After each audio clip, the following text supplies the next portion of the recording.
দুপুর বন্ধুরা, এখন বাজে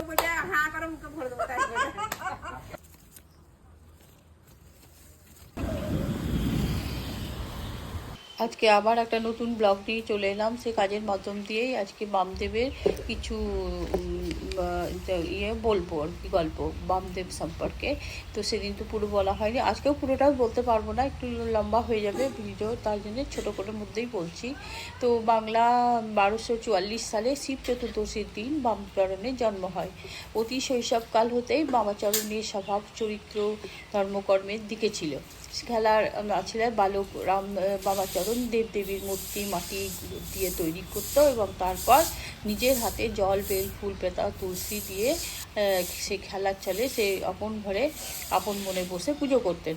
লেখাপড়ার দিকে আদৌ তার মন যেত না। একটু সময় হতেই পুজোয় বসতেন এবং নিজ হাতে পুজো কালী মূর্তি তৈরি করত এবং নৈবেদ্যের জোগাড় করিয়া দেবীর পুজো করতেন। কালী পুজো সমাপ্ত হলে দেবী জগদ্ধাত্রীর পুজো, তারপর ভগবানের রাসলীলার উৎসব যেসব থাকতো সেগুলো সমাপন করে বামাচরণ তার যেসব বাল্য আছে কালের যেসব বন্ধু তাদের সঙ্গে বাইরে খেলতে বেরিয়ে যেতেন। শৈশবকালেই বামাচরণের বাবা মারা যায় এবং পিতার মৃত্যুর পর তাদের সংসার অচল হয়ে পড়ে এবং কারণ বামচরণই তার প্রথম সন্তান এবং বড়, হ্যাঁ, তার ছোট ভাই অনেক ছোট রামচরণ। তো তো ততক্ষণ তিনি কি করলেন, তারও কিন্তু তিনি লেখাপড়া যেহেতু শেখেননি, তার চন্দ্র নাম ছিল, রামচরণ নয়, রামচন্দ্র নাম ছিল। তো তিনি তার ছোটো ভাইটা নিতান্তই একদম ছোট, তো পৈতৃক সম্পত্তি বলতে সেরকম কিছু ছিল না। অল্প কিছু যেটা ছিল সেটাও একেবারে চলবে না আর কি, এরকম অবস্থা সংসার। তো বামাচরণের মাতা বামচরণকে বললেন, বাপু যা হোক একটা কাজকর্ম দেখে শুনে লাও এবং সংসার খুব দুরূহ হয়ে পড়েছে নইলে। তো বামচরণ তখন যৌবনে পৌঁছেছে, তো এই তার মন পড়েছে যে সংসারের দিকে একটু। তখন বামচরণ যে কাজকর্মের চেষ্টা করছে কিন্তু সে কাজ সেরকমভাবে পাচ্ছে না। তো কাজের জন্য তো কোথায় যাবে, সে একদিন এখান থেকে চলেই গেল বাইরে। কিন্তু যেহেতু লেখাপড়া শেখেইনি, তার জন্য তার কাজের খুব অসুবিধা হচ্ছিল, তার মন কিছুতেই বসছিল না, হ্যাঁ, ধৈর্যচ্যুতি হচ্ছিল উপাসনাতে এবং যে তাকে ধন দিয়ে তৃপ্ত করতে চাইবে তাও হচ্ছে না, কারণ সে আবার তার নিজের জায়গায় ফিরে এলো। তো এখানে যে নানা রকমের হিন্দু ধর্মের শাক্ত বৈষ্ণব সম্প্রদায়যুক্ত অধিকাংশ সাধক কবি সাহিত্যিক এখানে জন্মগ্রহণ করেছেন এবং প্রতিষ্ঠাও লাভ করে গিয়েছেন।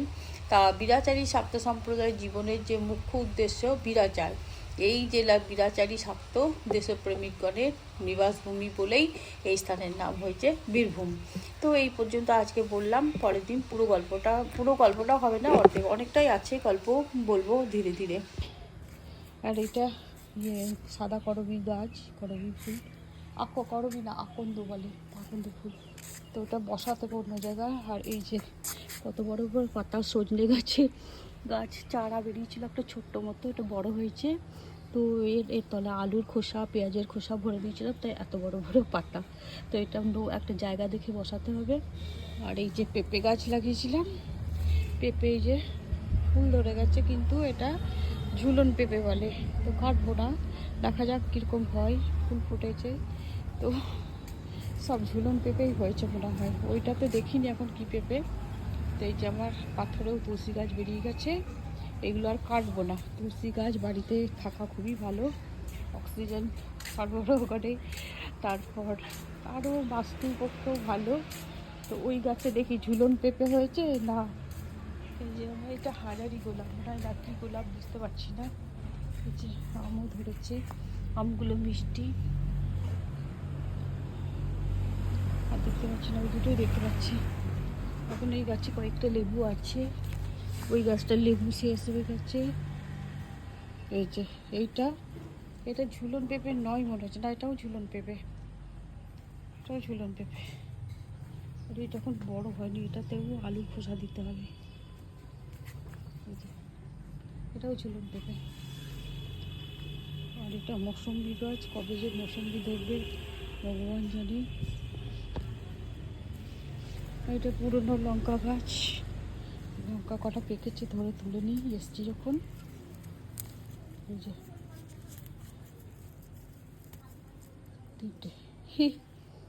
তিনটে এখনো ভিতরে, এক দুটো আছে হয়তো। এই যে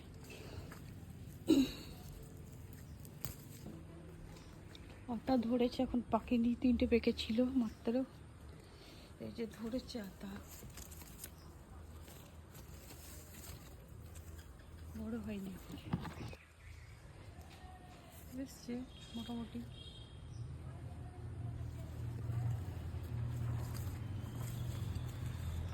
পাকেনি তো এবার মোটামুটি সব কাজই হলো।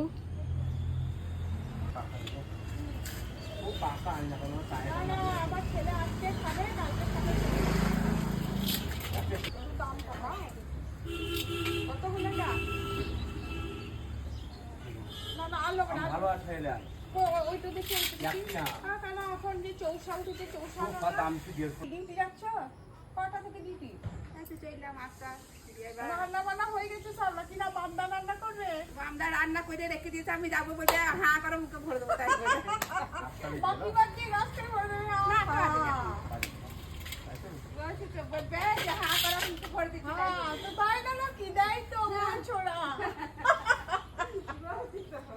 বলছো না, দেয় তো আমার দাদা, না দাদা হয়েই তো বলবো গো।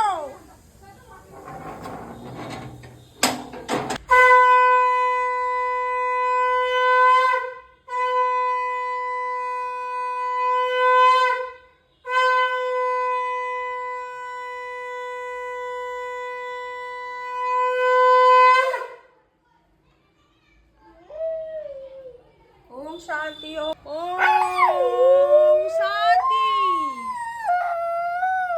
ওম শান্তি। গুড, ভেরি গুড, চলে এসো। শুভ দুপুর বন্ধুরা, এখন বাজে দুপুর 1:18। তো ভাত নিয়ে নিয়েছি আমার ছেলের আমার। আজকে করেছি মসুর ডাল আর ওল সিদ্ধ, আর এই যে পটল আলু দিয়ে গা রসা রসা তরকারি। এই হচ্ছে আজকে আমাদের দুপুরের মেনু। আর এই যে আম নিয়ে নিয়েছি, সুরমা ফজলি। তো এই হচ্ছে আজকে আবার দুপুরের মেনু। সবাইকে শুভ দুপুর জানাচ্ছি। আপনারাও খান, আমরাও খাই।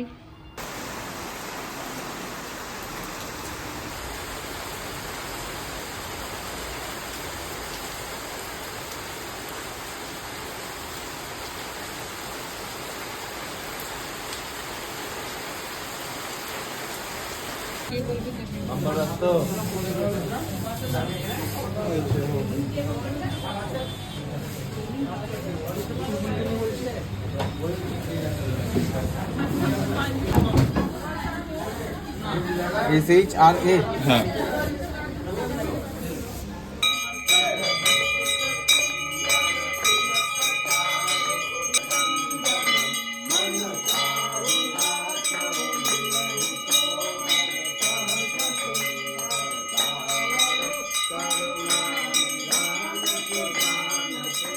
বৃষ্টি শুরু হয়ে গেল, বাইরের কুকুরকে খেতে দিতে চলে এলাম আমরা। এইদিকে দিয়ে সব চললো তো ঠিক করে, এইদিকে দিয়ে দে। হ্যাঁ, ওখানে দিয়ে দে, ওখানে দিয়ে দে।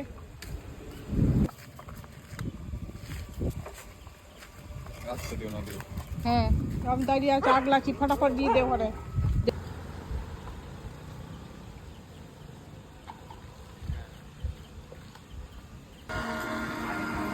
বৃষ্টি পড়তে লেগেছে, আর থাকা যাবে না রাত্রিতে।